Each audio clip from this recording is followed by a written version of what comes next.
And then also the slots bitmap pattern that we use both in GDA and IDA. And then the what I like to call can call plus try catch, which we use in the CFA with the NFTs and also in GDA and Superfluid pool. And then the general usage of token monad and semantic money library, and then jumping into the code, the actual implementation. So the reason that I wanted to go over these first is because this is basically the foundation of the implementation. These things add up and are just combined to make up the code. So once there's a solid understanding of this, the code is going to be a lot easier to understand, in my opinion. So yeah, I just wanted to introduce pattern use throughout, and it will be helpful once we dive into the code. So the beacon proxy pattern, I think I mentioned it last time. Every new Superfluid pool is a proxy that points to a beacon contract. And that beacon contract is set as immutable on the GDA. And this beacon also points to a Superfluid pool implementation contract, which can be upgraded. The beacon itself currently can't be upgraded, but we can consider that. And the downside of this pattern versus using something like the UPS or something else is that the Superfluid pool cannot contain arbitrary logic, unlike super tokens, which they don't all share the same logic contract, but instead they share their own, or they have their own logic contract for each super token proxy, or they're all pointing at a specific one. Could all be the same one, and you have to update it individually. In this case, you update this Superfluid implementation that the beacon points to, all of the beacon proxies deployed that are pointing to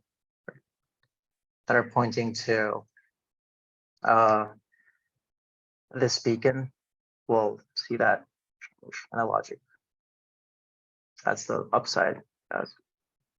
So for the hash ID functions, so this is for generating, like in CFA and IDA, it's like the flow operator ID or the flow ID. Here we have stuff like the flow adjustment flow hash or the what else? The universal index hash, etc. So we append all of these hash generation functions with block.chain ID so that the IDs are globally unique. And what I mean by that is, like, we have KCAC 256, API.encode, and we start with block.chain ID, and then the other properties. So for the type conversions, this just means converting between user-defined types and solidity types.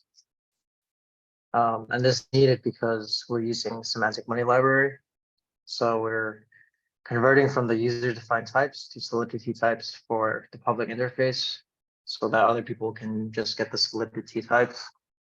And then we're going from the solidity types to the user-defined types to input it to semantic money library so that it could be used in there. And similar to the CFA and IDA, we encode arbitrary data to bytes 32 type to be stored in super token storage. And we also decode these bytes 32 arrays to the known type when we read it from super token storage. And right now it might not make as much sense, but I'll go through an example of each again after. And slots bitmap is similar to the IDA. So we use this to store the connected pools for user. Each user can have up to 256 connected pools and also 256 approved subscriptions stored in two different locations, obviously. And if an empty bit is found, we basically flip that to true if they're connecting, let's say. And then we use this index to generate an ID so that we now can store that data in super token storage.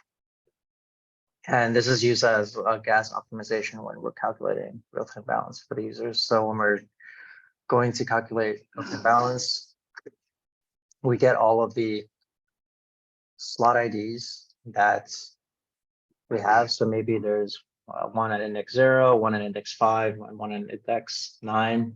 And it's just an array of 3 things. And we get those 3. And when we're getting our real-time balance, we loop over these numbers and use that to generate the ID, which tells us where we've stored some data in super token storage. And that can get us the IDA or GDA, or adds the IDA or GDA balances to our real-time balance. And can call plus try catch. This is similar to the CFA, where we execute a low-level static call to super token just to ensure that an NFT contract exists in the super token storage. If it does, we use Solidity's try catch to mint, burn, or update the NFT. And finally, the main thing is that the GDA and the Superfluid pool heavily uses token monad, abstract contract, and the semantic money library for basically all of the business logic in there. So the GDA implements token monad, and this abstract contract contains virtual functions to be implemented by the GDA, so setters and getters, so like set uindex, get uindex. And this is kind of what the encode decode functions help with. We also have underscore do effect functions, which contain the bulk of the business logic. I guess even more specific business logic, for example, do distribute flow and do distribute. And this heavily relies on semantic money library. So I want to mention again, like the GDA can be just thought of as the interface between the user and the business logic. So user takes some input. This gets passed through the GDA to, the GDA to the token monad, which gets passed into the semantic money library, which gets given back to the token monad and GDA, and the GDA stores it in the super token storage. Obviously, these are one contract, but just like if sequentially, this is kind of what happens. So I'm going to jump into the implementation details. So these are the functions I think we can go over today. But before that, I'm going to go over example of each of these. Is there any questions right now, or?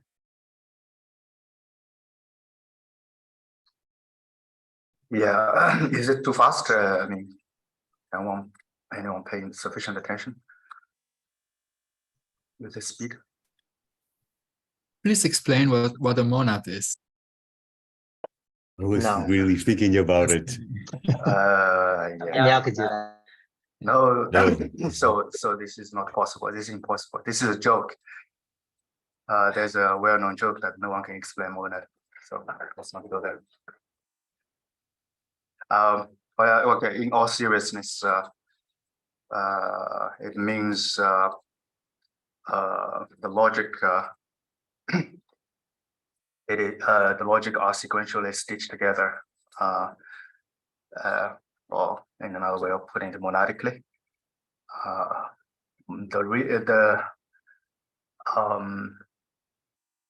Yeah, I will not go too much over detail there, but the concept is about the linear way of putting logic together sequentially, rather not linear, sequentially, right? So think of because the semantic money library has a lot of pure functions. Pure function doesn't have control flow, right? So it's simply, if you give it output, it gives input, it gives you output. But when and how it's going to happen, there's nothing specified, right? So there's no declaration about how things are stitched together in sequence or in what way, right? So easiest way of putting everything together sequentially, right? So you run one after each other, which is a kind of EVM model, so it's pretty okay. The EVM doesn't have a parallelization per se, right? So everything in one block is sequentially processed. Most of the contracts don't talk to each other, so they are well isolated, although they are still sequentially executed conceptually. And the Web3 node wouldn't make the EVM wouldn't make any assumption about should they be sequential or should they not, right? So monad is kind of the theoretical abstract concepts about how to stitch things together sequentially. So sequentially putting all the logic together. So so the way that the token monad is written is that it will put all the important logic sequentially, but it will leave a lot of side effects, such as storing the data or getting the data, like getting the flow data or store the updated flow data, leaving those to the abstract functions, right? So I think if you don't even know the concept, you probably end up doing this if you want to do a reusable code, right? So you'll probably just end up doing this. Knowing the name, knowing the theoretical background, it's just so they can have a fancy name calling it perhaps, but more seriously beyond that, you would start to know that there are other programming, the computing execution models, not just sequentially, but also parallel, right? Think of Excel, for example. What execution model of the Excel spreadsheets? It's actually a very interesting question if you think further, because it is not sequential. Once you update the cell, all the cells that depending on it get updated. So it's actually massive graph computing in parallel, right? So it's not a monad anymore. It's not sequential. It is just graph reduction computing network, and Excel is actually in a way it's functional programming. The cells define pure functions, and when you update a cell, everything that depending on that cell will be updated, right? So you never need to worry about sequential computing model or whatever computing model as an Excel user, right? Okay, so that's kind of the gist of it. Very briefly, what actually monad means. Monad is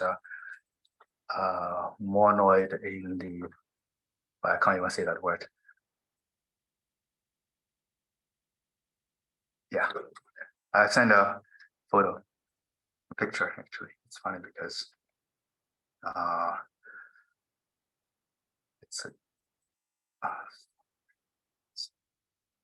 I sent to the chat. Maybe Vincent can open it. So that's that they explain it.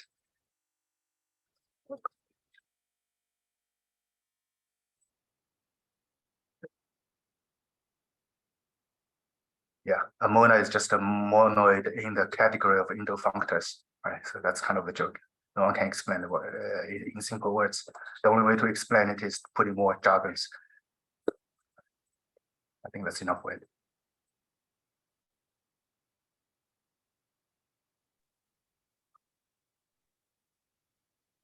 No, what do you think about rewriting Superpool with monad pattern? Oh. You can do it without calling it so, right? As I said, it's just abstract contract with virtual functions.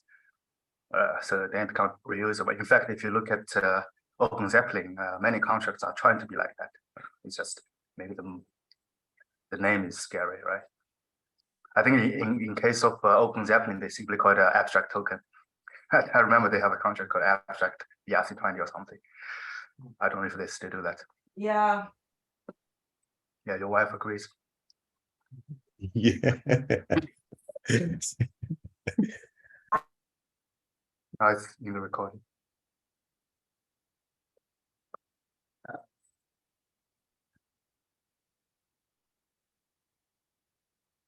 Is that yeah? Can you check if they have an abstract super token? ERC20 still. It's always a library now, right? They abandoned the abstract. Yeah, which is yeah. There's a technical reason why I have to use an abstract, because otherwise you can't pass the opaque context. The way to use libraries is extensively using function pointers, which I have an alternative version called a token F. Like there's a library version of that, but it's unfinished. I don't want to pursue it. So if you open the token f.so, yeah, so that's kind of the alternative version of it. So instead of being an abstract contract, it's a effect library. So you are reusing the code through a library, but it extensively use a function pointer. So it's a different way of doing it.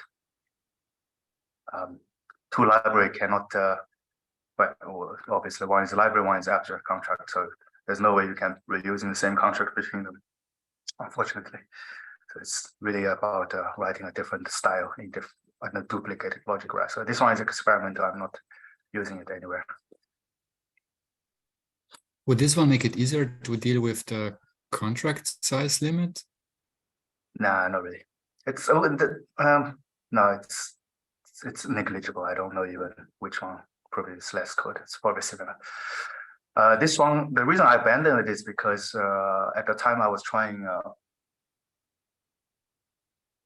Setora, and Setora have some internal to-do stuff for the function pointers, and I had their limitation. I said, okay, forget it. It's in a way, it's anyway too edgy to write like that, and also no, it doesn't work with Setora. So I say, I'll not do that. So if you look at this paradigm, if you're interested, I think I'll be there, or yeah, can stop there. So you have a struct where you prefill the function pointers, right?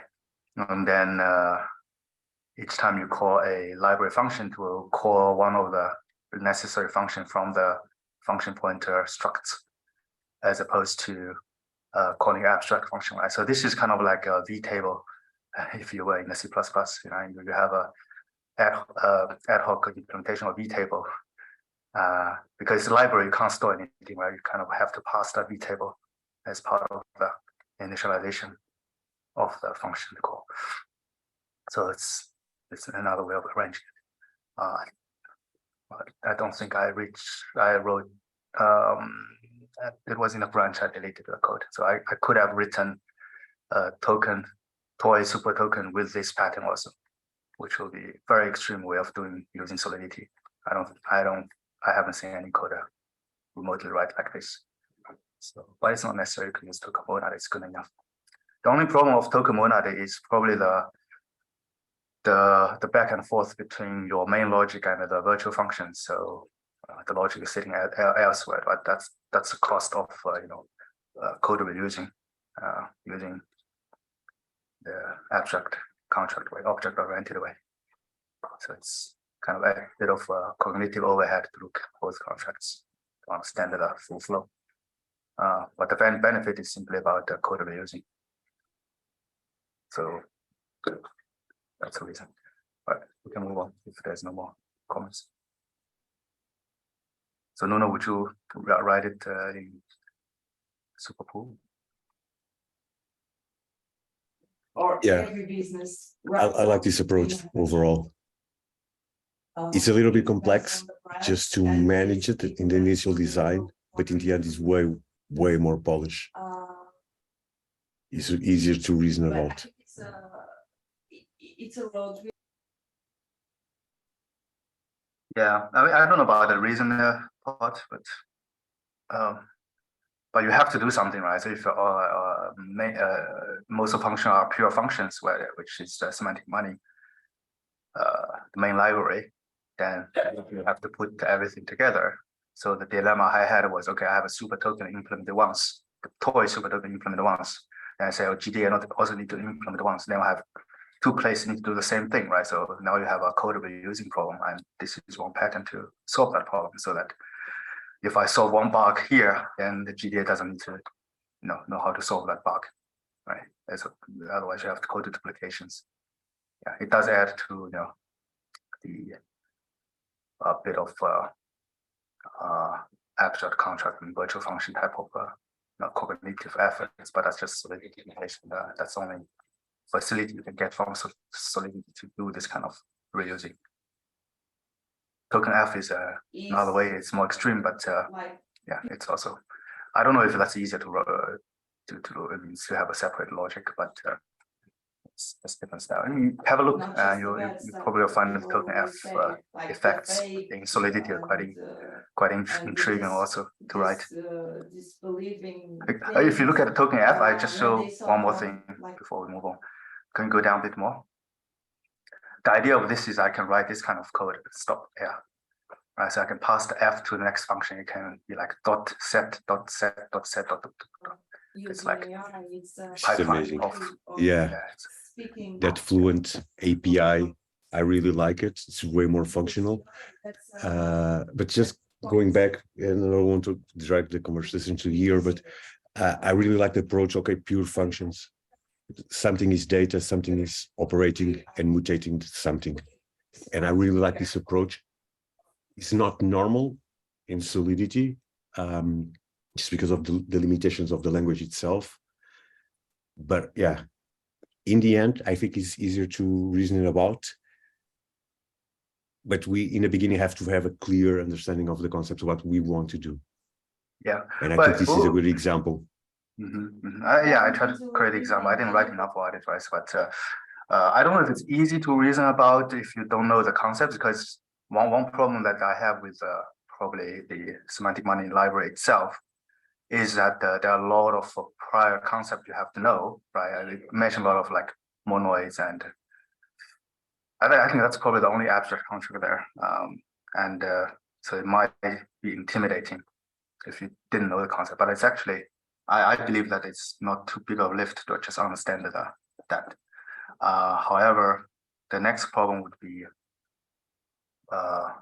if you do that, then question would be why you do like that as opposed to something else, right? So I guess then become a philosophical discussion. It's like, do you invent a new ad hoc pattern, or are we using a pattern that's already existing, although with a very abstract name, but it's just a pattern already existing. But without knowing the pattern, what we end up doing usually is simply creating our own way of doing things, right? Ad hoc way, you know. Without knowing this concept, we can still program. That's not a problem where everyone can program.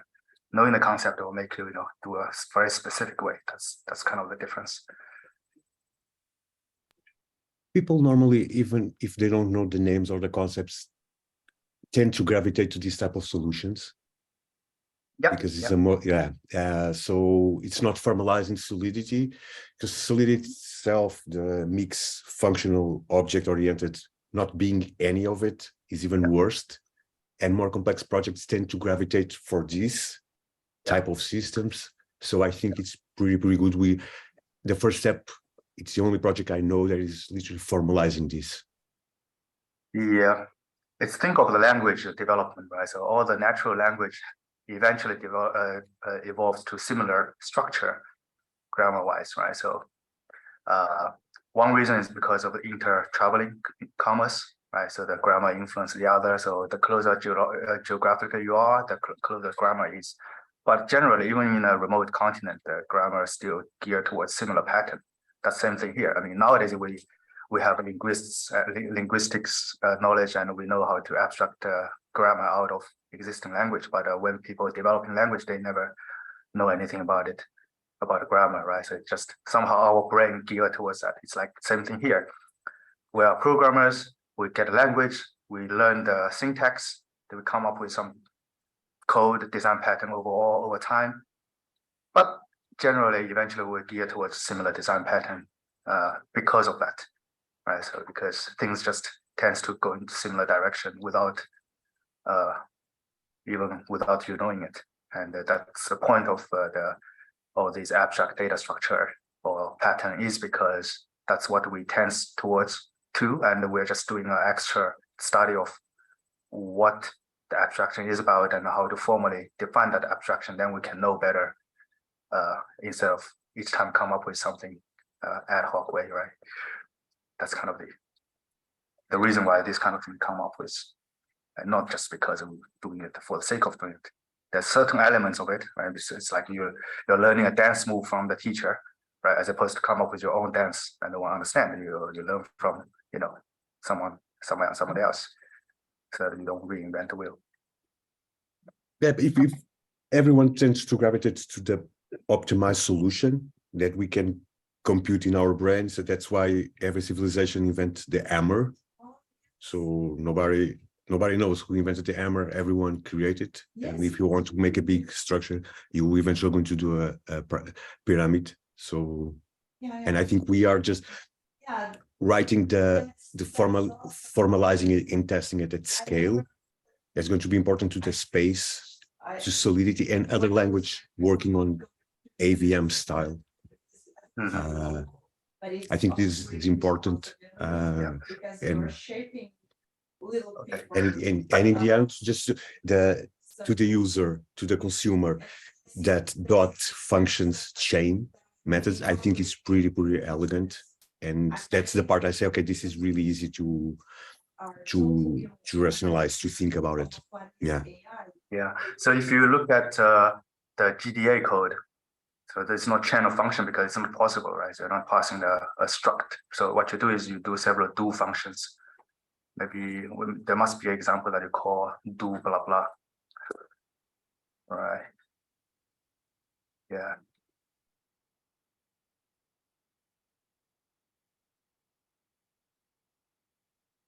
It starts to look a bit like the languages which are immutable by default and need you to make state changes explicit. There you go. It's the objective. Yeah. Yeah. I like that instead of going in the direction of removing guardrails and using assembly, we're going the opposite direction. Controversial. Yeah, so in this case, you basically call this a do function. You call the getter somewhere, right? Where's getter?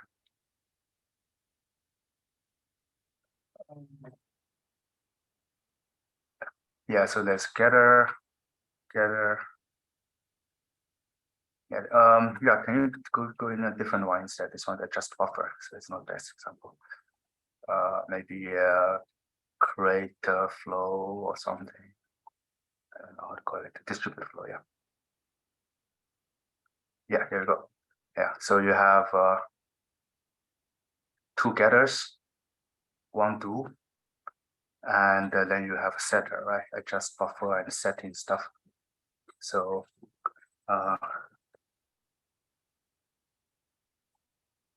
potentially could have a pipeline like Unix pipe. Unix pipe is actually an early prototype of the system shell in a functional programming fashion, right? So you pass input to another output. It's actually a very sequential pipeline thing. Well, I think we're going a bit far, probably.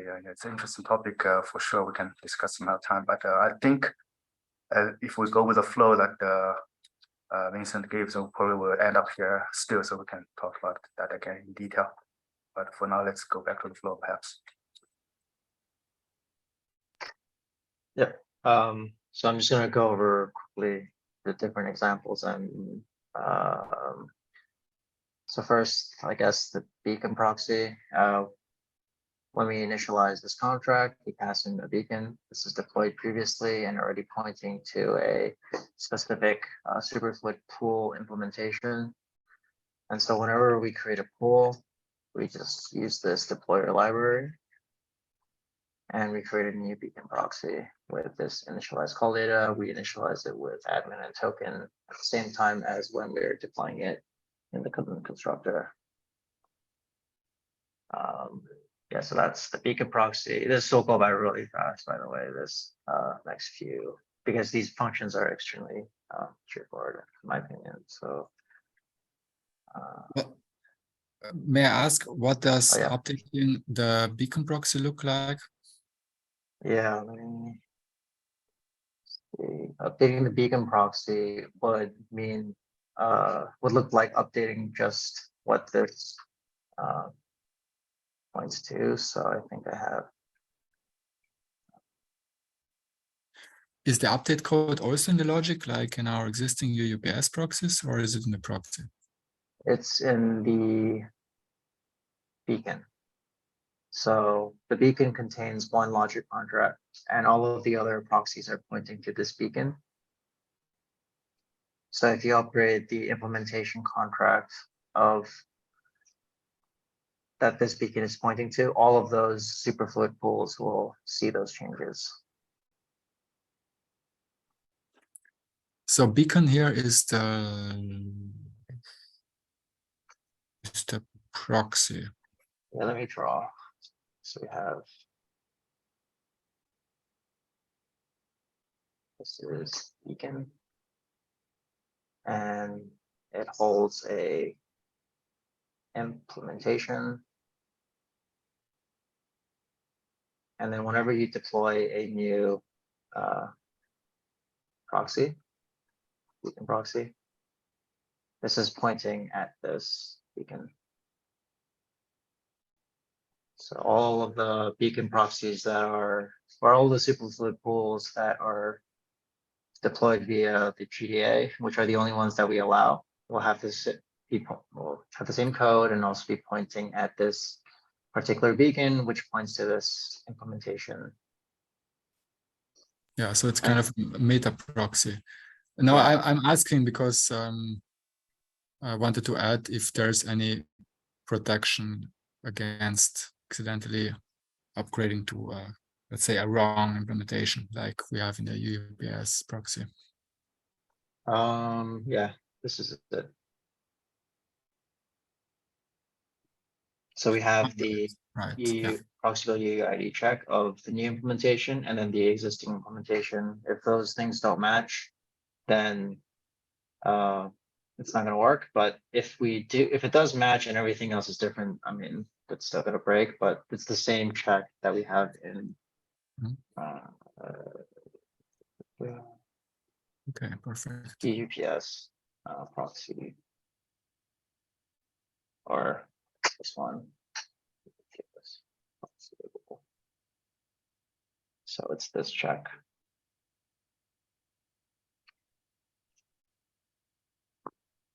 But this exists on the actual proxy itself. That's the difference.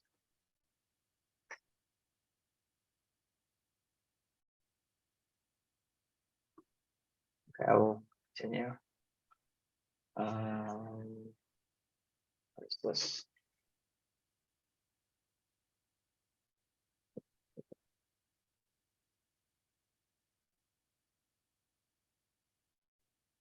Okay, yeah, so these are the hash functions.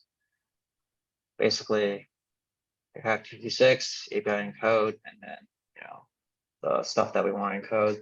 This is probably familiar if you looked at, you know, CFA, IDA, IDs, or hashes. The only difference is that this cannot be pure. This was originally a pure function, but chain ID makes it impure. But it's not. Why the chain ID? So it's globally unique IDs across different chains. Okay. There is no specific region of collision. It's more about, okay, identifying by network. Yeah, by network. Okay. I think, yeah. Okay. It's very unlikely that it will collide, I think.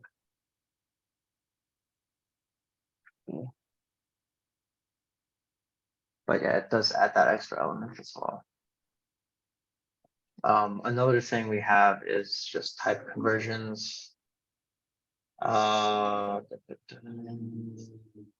don't know if we have as much of this in here actually, but in the Superfluid pool. For example, right here, you take a pool index data and then you're returning this semantic money type. And these are pure functions.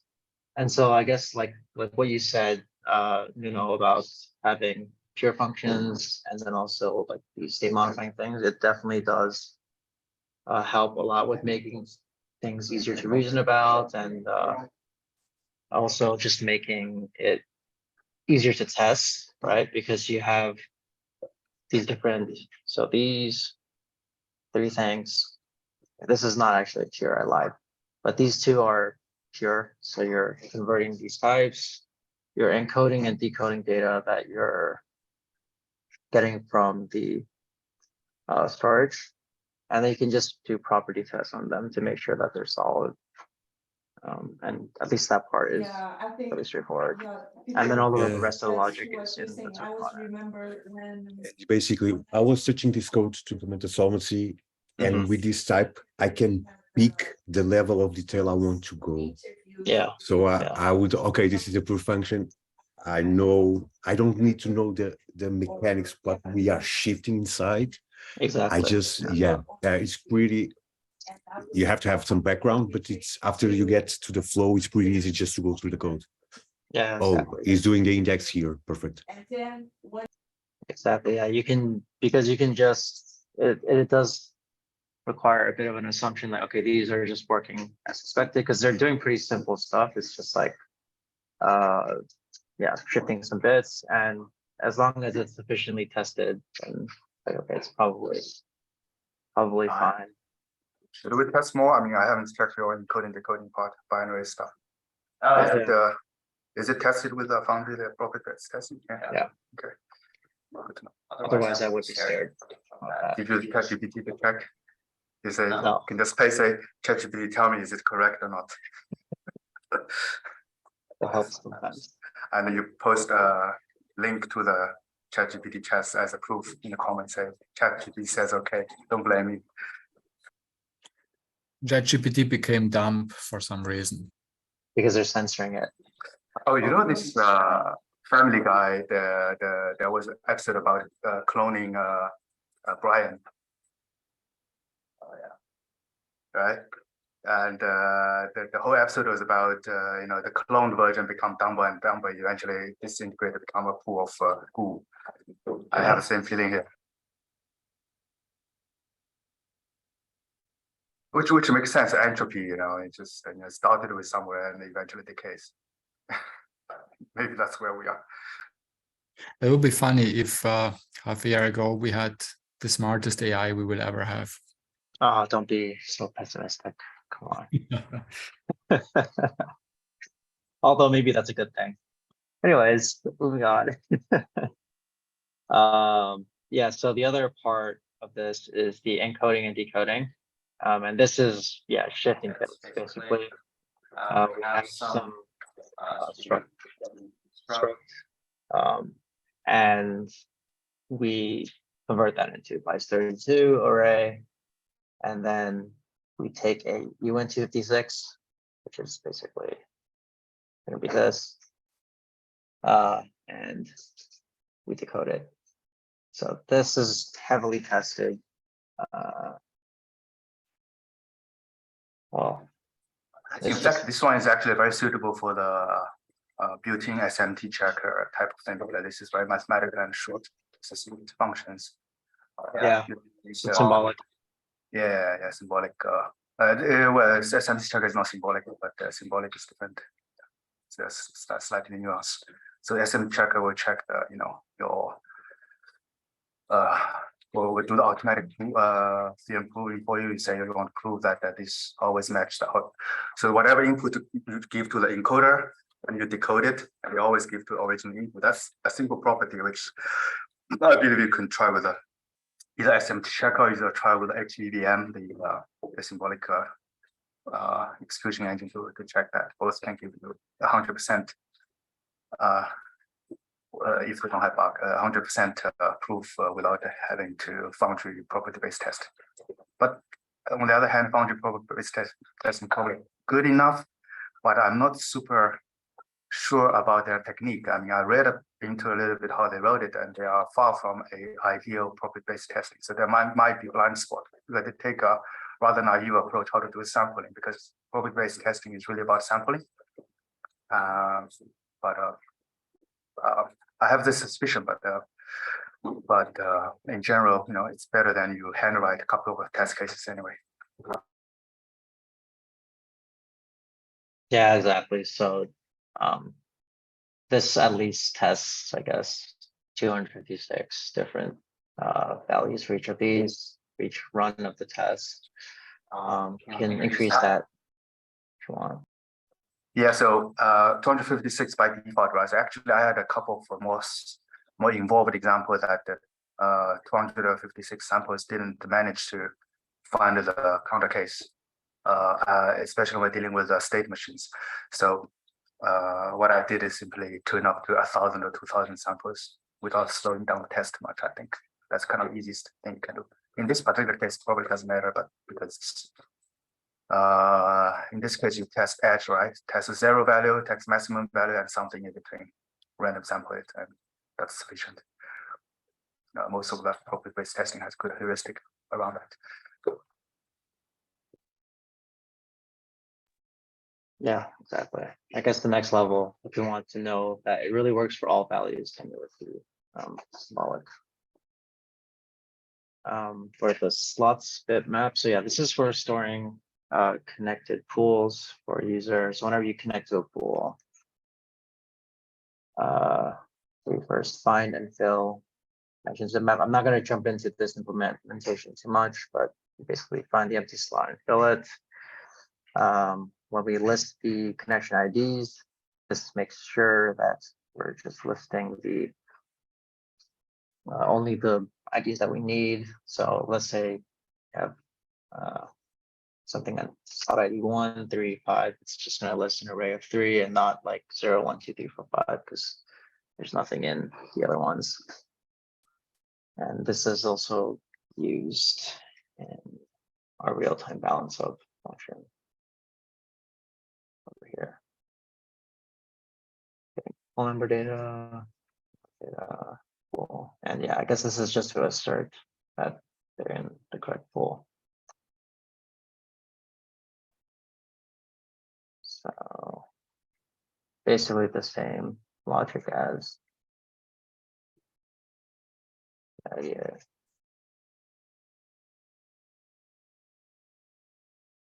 Here.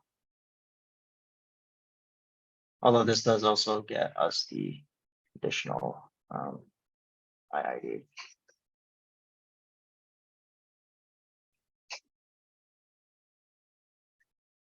Okay, I will continue. This is the can call plus try catch pattern. So we just basically first check if we can call this NFT admin pull admin NFT hook, do static call, see if this is set in the contract. If it fails, then we know that it's not going to work. This just stays as just 0.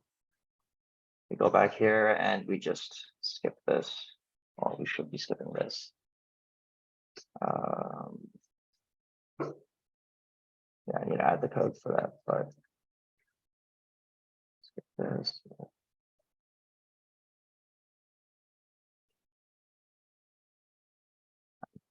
Pretty sure I did this. Not.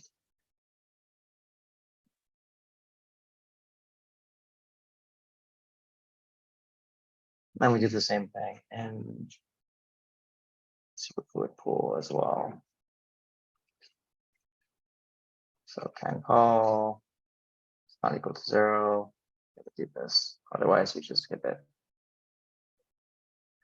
Okay, so finally,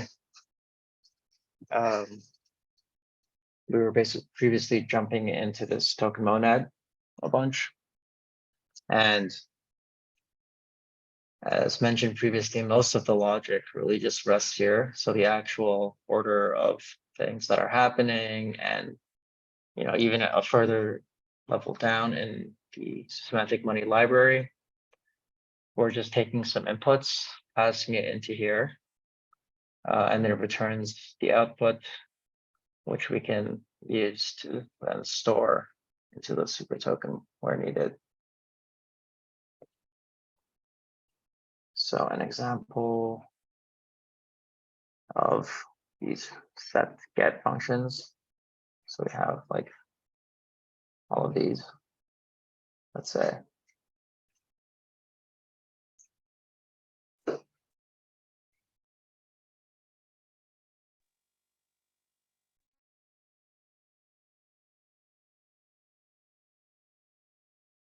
Yeah.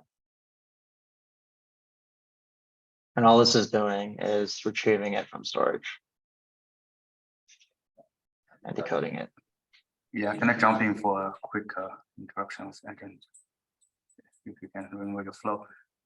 If you go back to one of the function that you were showing that does get, do, and set. Yeah, do flow for example. It's fine. I say get, do. Oh hell, what's that? That's Tokamona. No. I'm talking about the GDA code. Yeah. I guess there's a set flow or distribute flow somehow. Distribute flow probably more complicated. Yeah, here it goes. Yes. Down. Yes, stop. You get, do, and well, this one a bit more sophisticated. There's a bit more other logic, which I don't know why you have to duplicate. What's this for? Oh, that's a liquidation rule, right? Yeah, that's not part of the. You're right. That's not part of the token monad, right? So that's kind of your custom rule, code you have to put in the GDA. Yeah, it's not a concern of the generic code.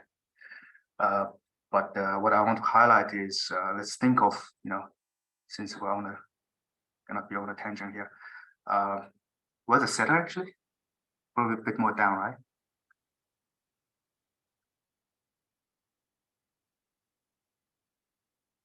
The setters are likely to be in this do. Oh, right, you're right. Yeah, setter. It's not visible in the flow. Yeah. If you go back there. Yeah, what I want to say here.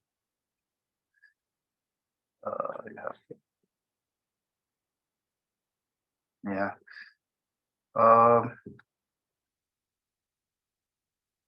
Yeah, sorry, if you could go to the token monad again. Actually, I want to go to my point. Token monad, yeah. So let's focus on this one. You have get, do bunch of logic, do set. So if you think about it, there's one potentially a error you can have in this part of code, not the outside, but this part of library code is what if you created some variable and you didn't do anything about it, you didn't store it, let's say set, right? So let's say A and B is updated but never get set, right? So that's where we're talking about like today I'm gonna have this meetup and talk about how linear types, right? So this is where interesting bits go about here. You can make sure your compile time never miss a bit, right? So whatever value you get out, you always handle it. But the way you handle it here is either you process further, like do another transformation of data, or either you set it to the storage. So, but you always make sure that it's only used once, and could be either by another transformation of it, or either you store it in storage. So you always make sure you handle it. Right? Well, of course, it doesn't have this level of type system, but I'm just saying conceptually, where you see that could potentially create bug is that you've got to handle certain variable, right? I just on a tangent. Yeah, sorry, go ahead. Is this the definition of linear type you're talking about? Yes, this is one of them. Yeah. So this way you can be sure that during writing the code, everything certain type level guarantee that things are handled. You can eliminate again another class of bugs. Rust has similar thing, but slightly different, right? So they have this ownership thing, which you move the value to another context, and you make sure that once you moved, you cannot use it anymore. So there's certain similarity there, but it's not exactly the same. It's a subset of it, in fact.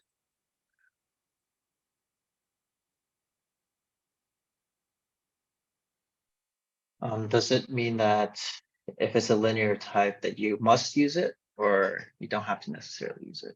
Sounds like you It must. depends on the, there are gradients of that. So some is used once and exactly once, some is used up to once, but you can not use it. But the thing is, usually the first one is sufficient enough. It's more general because in order to not use it, you can always do a ignore, right? So you can always ignore it. So it's kind of more general than the second case, 1 or 0. So 1 is enough usually by this case. If you don't want to use it, just ignore it. Explicitly consume it.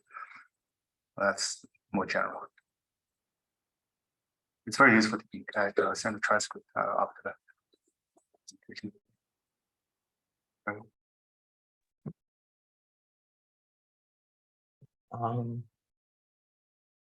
Right. So Oh, sorry. The CTX is actually even better example, right? CTX we also always have this thing that you always pass everything linearly. If you look at it, we always recommend people, hey, be careful when you do CTX, we pass it and get it out again so linearly. You kind of use it already in many places. It's just that Solid doesn't really have more support than telling people to be careful.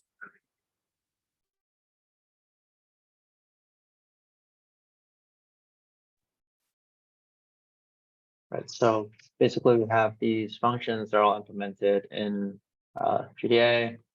They're usually at the bottom somewhere. They're just getting, setting. They're all tested in the property-based testing, or if not there, it's also in the gda.t.sol file. So we're just making sure that the getters and setters are working as expected. And yeah, I think, like as we now mentioned, these functions are really just, you get some data, you're applying some logic, you're on the inputs that you're getting, A, B, and the extra amount passed in from GDA. And then you're setting this in storage. GDA is just handling the interface between user, and the super token. And it's using this as the middleman to do the heavy lifting, basically. Here, get some operations, set, etc., etc. Okay, we can look at some functions, and I think one that's really nice to look at is the distribute function. So you can see, yep. Brief question, where you just were, you had parameters from to A, B, right? Let me see. Here. What is A and C here?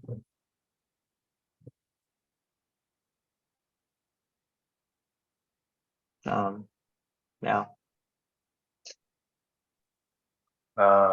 ABC. I don't know. I have no idea why it's. Oh, look at the comments. Maybe there's some clue. B is actually an accidental bypass, right? So I just want to encode the idea that B is bypass, not visible in the code.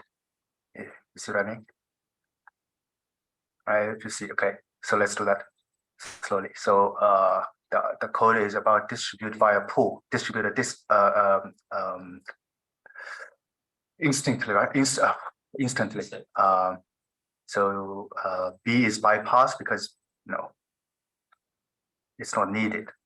All right, so everything's going to A to C directly. As optimization, if you want to spell everything out, you could. So if you want to do exercise to expand this code to both A, B, and C included, if you see the example below, which for flow, B is needed as a passing entity, right?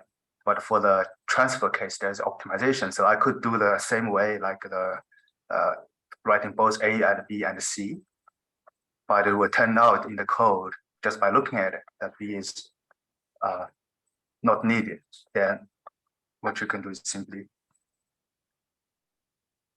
okay, sorry, I have call.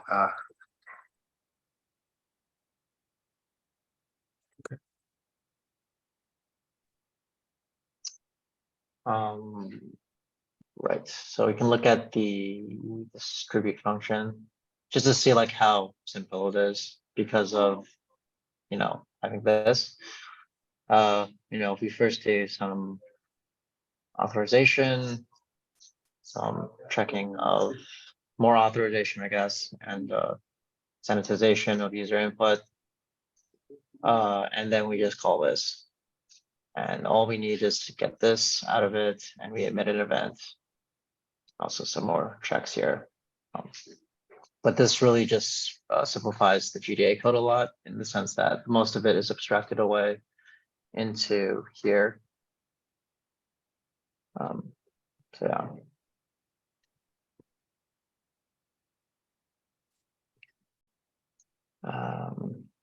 Is there anything you guys would like me to jump into specifically? I can go over all of these, but I'm not sure how useful that will be. Quick question: what you just showed was it distribute or distribute flow? It was distributed. Distribute flow looks quite a bit more complicated because of the, like, if I just remove this, then it's like not that bad, right? Like this, if we didn't care about buffer and all these things, then I could actually also reduce that. Then when it would be like almost the same. But otherwise, we do need to hand over liquidation case, and then we also need to adjust buffer. But yeah, once again, we do some. Is the adjustment flow somehow visible here, or is that not? Yeah, that's not here. Not in this GDA file. It is in the token monad though. Yeah, so it relies on one of the function for adjustment flow. So it does provide a specific setter for the adjustment flow, but the logic of the adjustment is up to the token monad chain. So if we ever decide to fine tuning the adjustment logic, and we just need to change this code, and hopefully this premeditated function is sufficient for that change, right? So generally enough. So I know that there can be some discussion regarding how the adjustment flow logic is, but it's all in here. All you need to do as GDA is to implement this one properly. So this one has a more general semantics, so that if you do change the adjustment logic, and hopefully this general semantics is sufficient for that change. so the current cap I know by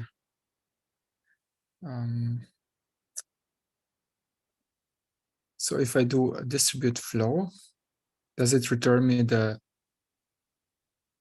so how do I know what the current adjusted flow rate is? That does get emitted in an event, and you can also get it. But on chain? Yep, on chain. So there's a get. I forget what it's called. Here, get pool adjustment flow info. So for a particular pool, you can see what the adjustment flow rate is, and then also who the recipient of that is, assuming it's not always the admin, but currently it is. Okay.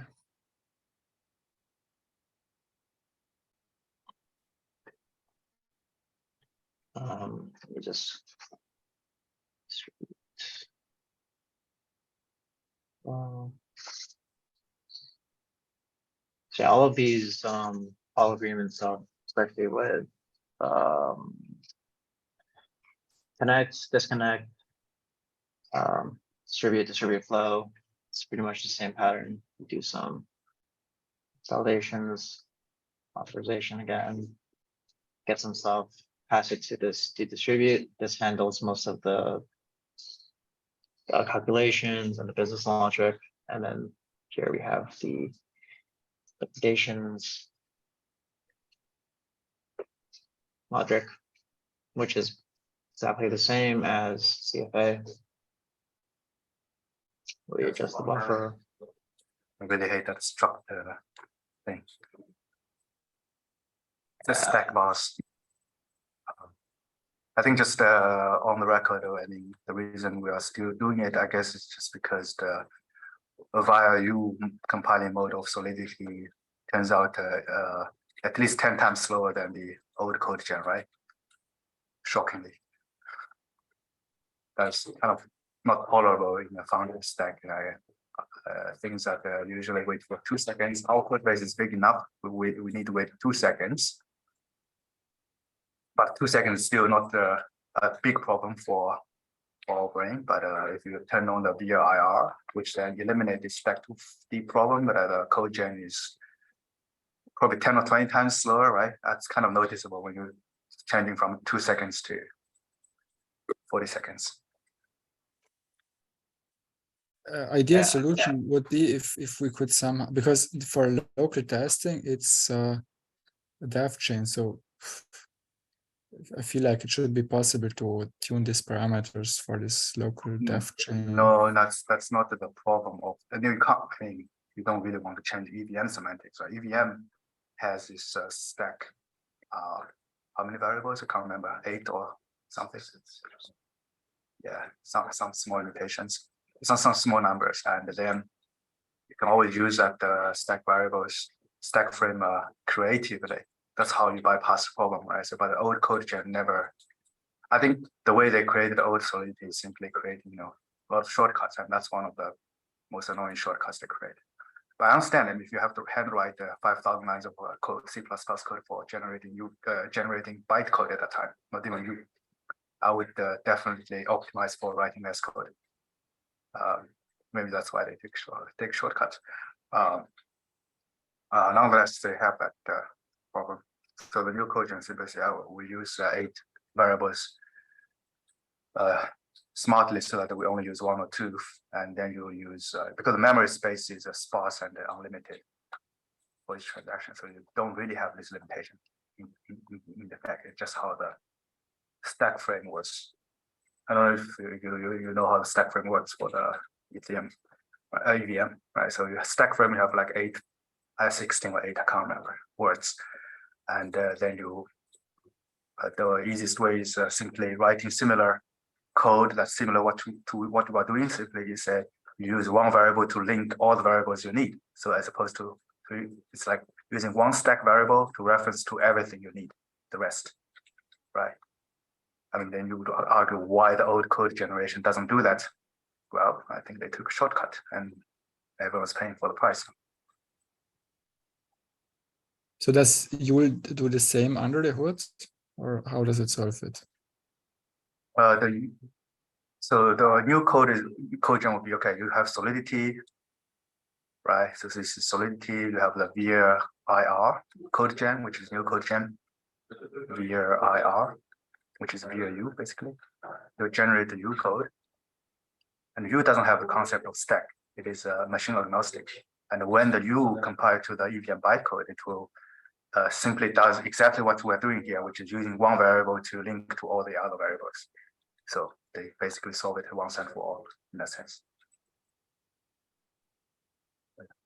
Almost no limitation. There can be other edge case architecture, but almost no limitation, right? So old code gen, so let me use a different code. Old code gen will Solidity to the bytecode directly, and it's handwritten, right?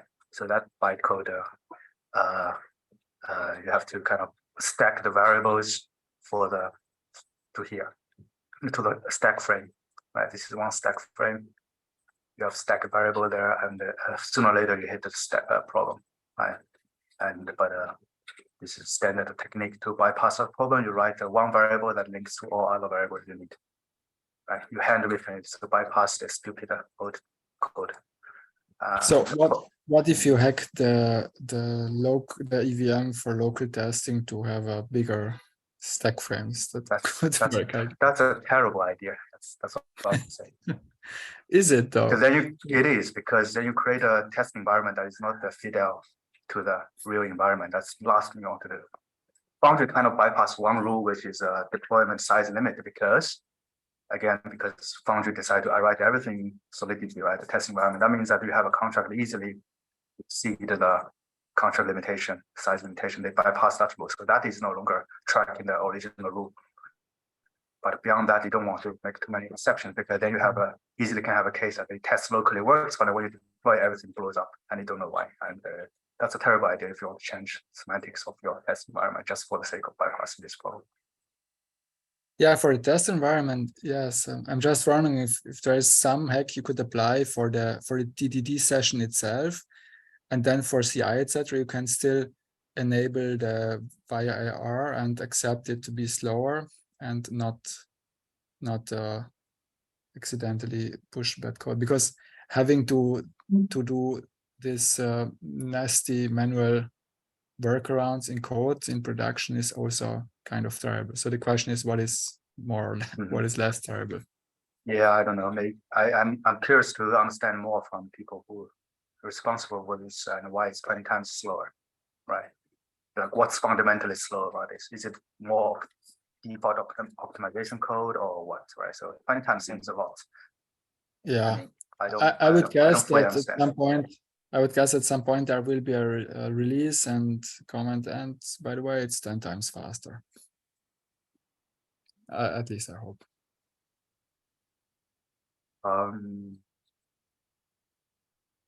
In the morning, I was trying to figure out the solid code gen. C++ code, you can hardly read it, load it. I share it here if you fancy to. Yeah, I mean, it's shocking how people writing so many C++ code. So this is one of them. 6,600 lines, 4,600 lines code of code generation for the utility function.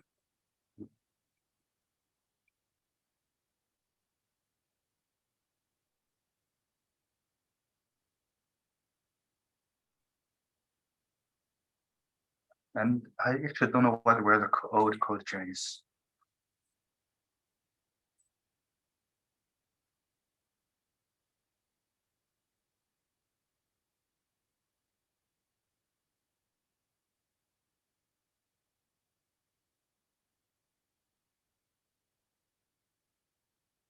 Yeah. I observed that when the slowness is interesting because it didn't use my CPU that much at all. So it seems just badly parallel code or lack of parallelization, and so a lot of IO wasted.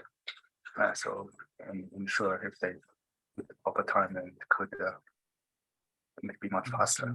Sounds like And I would like to see potential. I'd like to see one core at least, if not all the cores, 100% when I compare this, which I didn't observe that. What I see is fairly low CPU usage for waiting for nothing. Seems like, which is pretty bizarre. I can't think of any IO activity when you do the code generation. So it's pretty bizarre. I don't quite get it without looking into how they do that.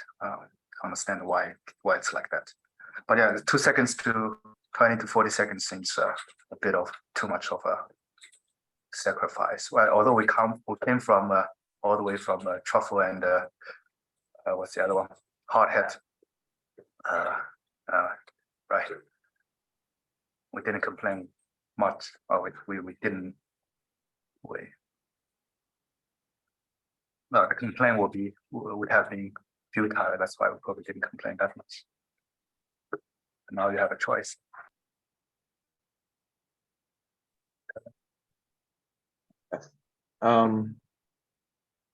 Right, I think I might actually move this to another, consider moving this to another font, internal, maybe, just so it's easier to read this code. So, yeah, we adjust the buffer, making sure that the person doing the flow distribution either gets buffer returned or taken, depending on if they're decreasing or increasing flow rate. And if the individual is the one that is calling this, so like if it's not a liquidation, you just check it for enough balance, obviously. And here is a minting or updating, burning of the flow NFT, the flow distributor. So this is just the same thing as in CFA, but it's on one function now. And then we just submit this event. And note that we have to get this adjustment flow recipient and flow rates here again before we emit the event. Jump over to create pool. So I went over this lightly previously. Oh, this basically just deploys a new beacon proxy, and we set this address as a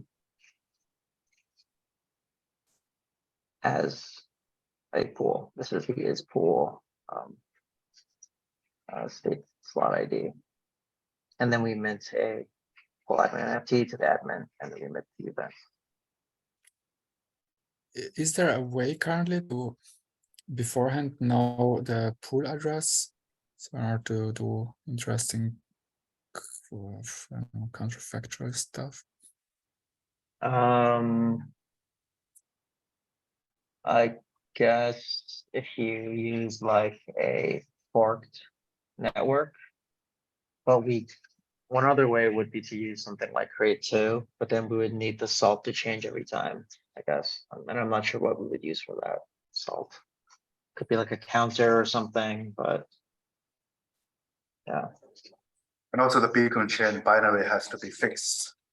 Right. So once we decide that, we have to make sure that the beacon proxy binary doesn't change. Otherwise, once we change it, then you have a different create two at some point, right? That's in a way Yeah. why binary code is always shipped with our code base, because the determinicity is dependent on the binary itself, which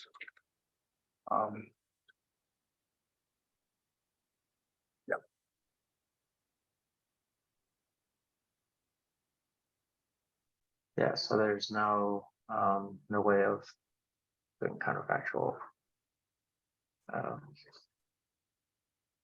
think the minimum factory pattern was trying to have such binary that you would never think of changing. I was assuming EVM gonna stay the same going forward, even other side chains, but rollup or ZK rollup or something like that. I think a lot of assumption there is still quite interesting to see how it pans out eventually. But yeah, that would be basic. So if we would actually do that, it would be, in my view, would be chaining of factory delegatable contracts. The first one is the most stable one, which I would see the minimum factory one is probably the most stable one. And then the next level, you don't care because it's only about the first one.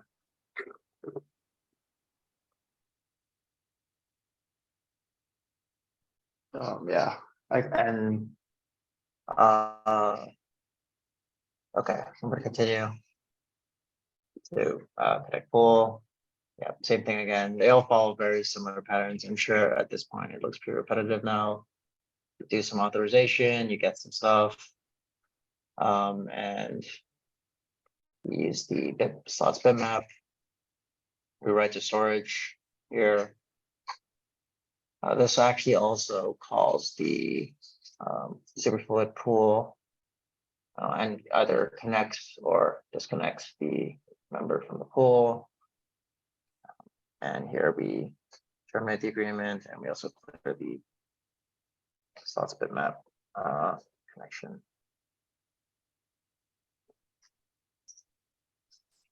Yeah, so nothing super depth there.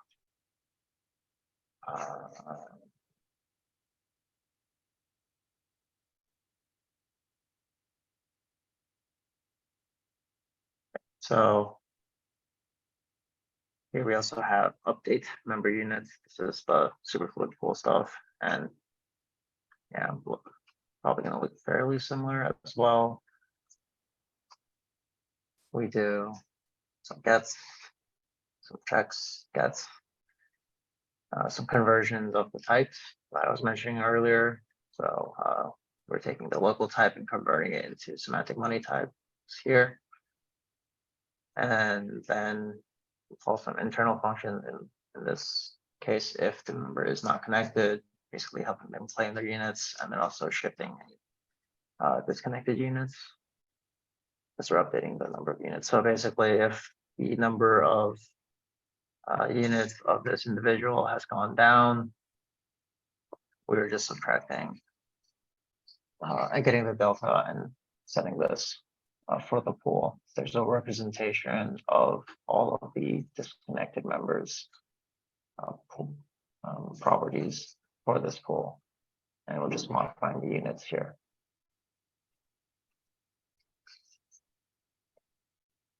And if you look at this, this is semantic learning library. So a lot of the stuff here is being handled by semantic learning library.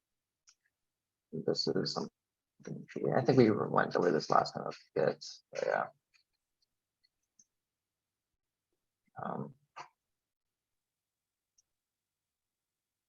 Is that called update? And index update by pool? What does that mean? Yes, I think what this does is you take super token, you take particle at the time, and given this particle, you append this to the pool's universal index, you set it, and then you also update the adjustment for it. It's based on the number of units changing. You might have new adjustment flow rate or no more adjustment flow rate. Because let's say the flow rate is 100 and you have 9 units, and then now you have 10. So this flow rate shouldn't exist anymore. And if you decrease it from 10 to 9, it should, etc. Right. Yeah, it's a hard function to name. I guess it's used at least 2 times, otherwise you wouldn't take it out, right? Or would? What do you mean? Is it called multiple times? No. No, just once. So you separate for the sake of separating and breaking the function. Oh, you mean this? Yeah, that probably should be in there. Yeah. No, I mean, no, it's not a problem per se. My question is this one called in 2 different places? Not just one. No, I think it's just one. So I think this can be moved. Yeah, it's a good catch. Yeah, I know the dilemma. You want to actually make the function shorter, but then you have left with a dilemma of passing this around, which is fine, but the naming of it can be, Yeah, I understand the dilemma.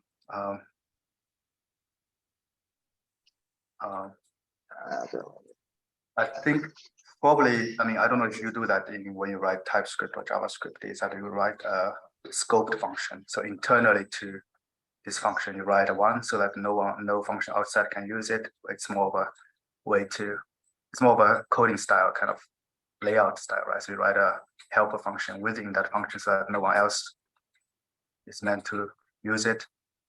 And then the naming of the function can be also a bit more lax. I would probably not even try to name it properly. I would just say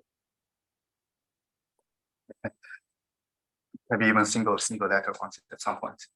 And in this case, it's a bit more descriptive, but yeah, it's kind of a layout. But I understand where you come from. Problem with separating it out is probably a bit more verbose, and naming is never perfect. Right? And naming, you can argue to name this way or that. And it's pretty hard to name. It's very integral to the part of the logic here, right? You kind of have to describe everything almost in English and make a very long function name that can still confuse people. Append index update by pool. It's like English word means together. I don't have a better suggestion than just perhaps merge it. But strong reason, yeah. Do you mean would have preferred that if the language support local, ad hoc local functions, scope function, you can just name there. And isn't Solidity supporting that already? Can you remind me? I think you can. No, you can't. Sorry, no. But these are 2 different contracts. Excuse me? These are in 2 different contracts, though, right? You mean like putting this stuff in here, or do you mean actually moving this over to this Superfluid pool? Okay, maybe I lost context here. So you're calling the GDA dot, oh, so it's external call. Yeah, it's an external. Yeah, yeah, I was looking at this function, this particular function. Okay. Yeah, this should be moved into here because we're not using this anymore. Now it's back.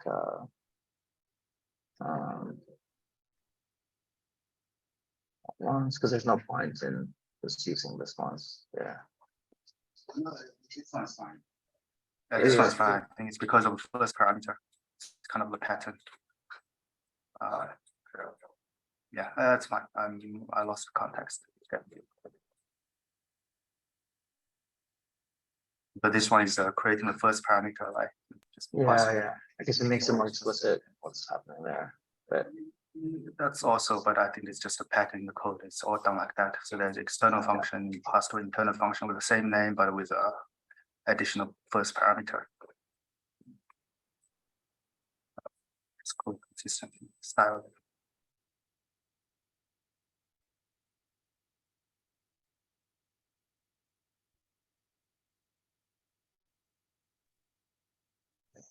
yeah, it's actually separated out similar to the handle NFT function in GDA. I moved it out to its own thing. So I think when you review this, you can review this kind of in isolation, easier to read, in my opinion. And the last function that I wanted to go over is claim, but we're out of time. So I think I went over this last time though. Yeah.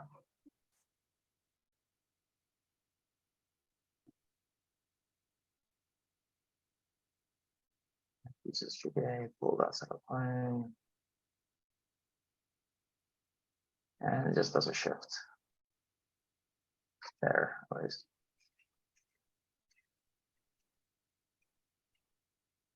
Yeah, so most of the stuff, as you can see, follow these couple of patterns, especially leveraging token monad and semantic money library, which encapsulates most of the business logic, and then it utilizes these type conversions or encode decode getters, setters that are tested quite extensively, not perfectly, but quite a lot with fuzzing just to make sure that it works.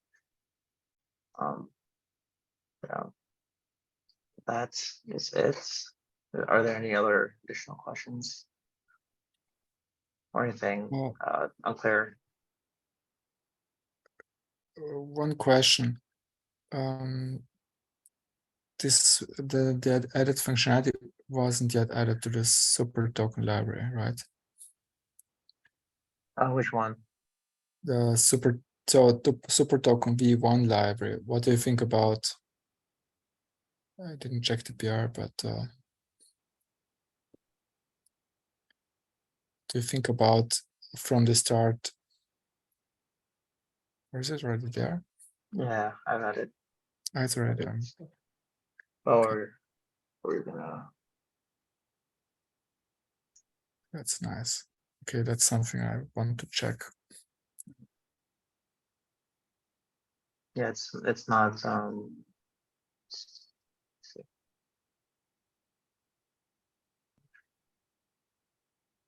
the getters, and we have create pool,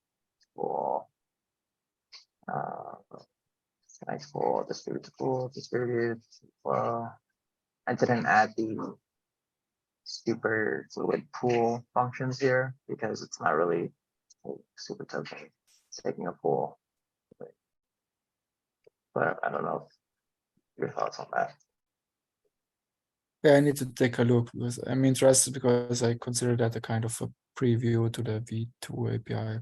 See how it feels.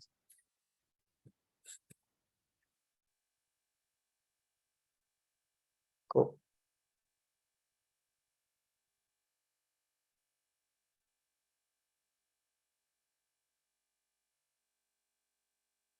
And yeah. Well, we can extend a few minutes for any kind of clarification. It's one more session next time, right? Next week. Yeah, so I think for the last session, we can just all look at these functions again from a security perspective, and I'll try to reason about it. So like general presentation of the different access control and what's not. But yeah, please try to break it next time. I guess come with your hacker hats or something. Yeah, maybe would be great if you could already come with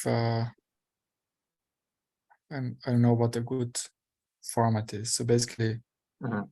the all the places where the user can inject user data. So all the data the user can tamper with or can define.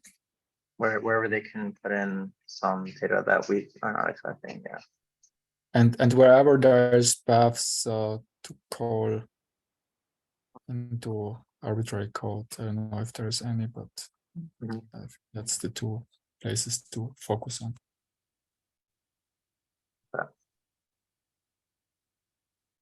I just want to add that basically this is a good novel, but it's like Game of Thrones, and at the part that you add the NFT is like the ending of Game of Thrones. So it's a nice story, but in the end you just, oh, okay, take the NFT. Really? I think, yeah, sorry, I have to be honest. So we went from a pure function to data. The implementation, everything is very in scope without leakage, and then you go with hooks, NFTs in the end. NFT is the box by design, yes. Yeah. I just must say that You're yeah. saying it's the backdoors? I'm saying that doesn't make Hope not. sense. Sorry. Well, Google and find the NFT semantic as NFT. Yeah, if you have an NFT semantic, yeah, using the library, this should be pure, that should be included, that should be abstract. Yeah, for sure. What's the I think the NFTs would actually be a good place to start with this async pattern, where you just set the stage such that you allow it to asynchronously trigger the minting. I'm lost with the sync. where's a worker thread per se? If you are talking about async, who is actually mean gelato type of? You say, Yeah, for I example. want an NFT, and someone come and mint the NFT for you. For example, yeah. You can design a protocol around it with incentives and governance token to actually for the NFTs to get minted. To get a JPEG in the end. That's already extra. Ape with yacht. That's a peak we have gotten.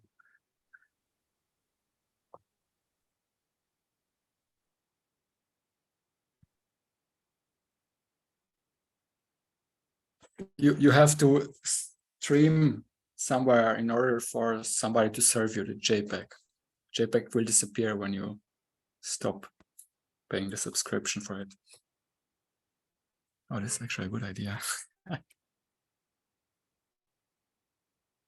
Try to build with this approach NFT, and can, yeah, that everything is going to marry. It's going to be glued together perfectly. The NFT itself, yeah. It becomes self-referencing. You need to pay for the NFT representing a stream by streaming somewhere. My intuition is I think that the NFT doesn't need storage. It's just a pure function. Is representation something that you already have written somewhere? It's just a matter of information, that data. Yeah, all you need is that all you're missing there is the event, but otherwise it could be implicit, the state. Yeah, it would be way more elegant.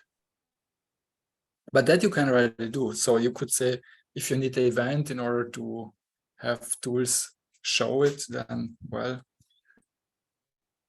then trigger it yourself.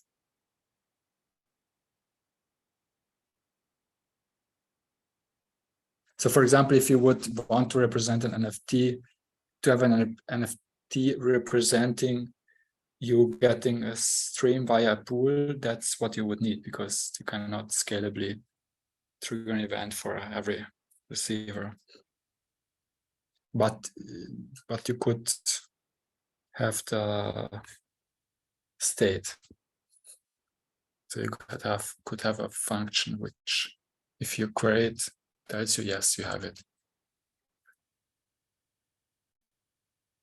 Even if you don't log the event, it's basically just a representation of storage. You just ask that function. Yeah, exactly. Yeah, but I think it would be more elegant than go full NFT. Yeah, that's useful for on-chain querying, but all the off-chain tooling, I think, depends on events being there. It's a bit like with the balances for super tokens.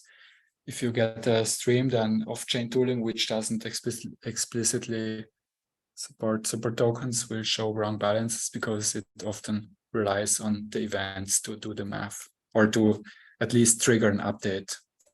Yeah, but you have the balance of, there is a representation of something else and you change that. Yeah. So it's that's the elegant part. But this off-chain tooling, which just reacts to events, will have stale data basically, and the same problem we have with NFTs.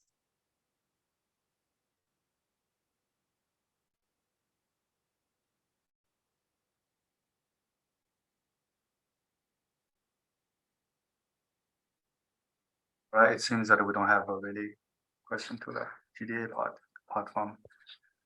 It's dubious full NFT integration. Yeah, it's always the content part. The contentious full part. Yeah, all right. Too bad we have an NFT in the code base. I blame the offsite we had. Terrible idea. I blame personal DD because DD likes NFTs. Oh, At hindsight, it is stupid idea.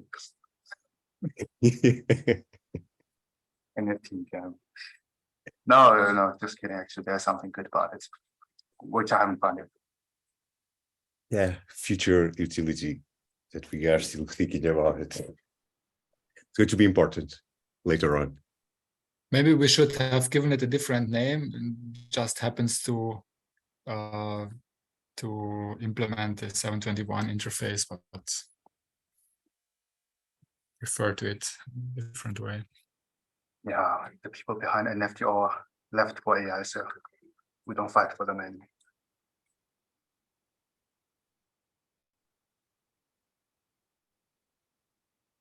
All right, guys. I think we're just ranting and venturing. I'm here. Thanks, folks. I'll upload the video. Good stuff. Bye bye. Cool. Okay, bye. Thank you. Bye. Actually, Bye.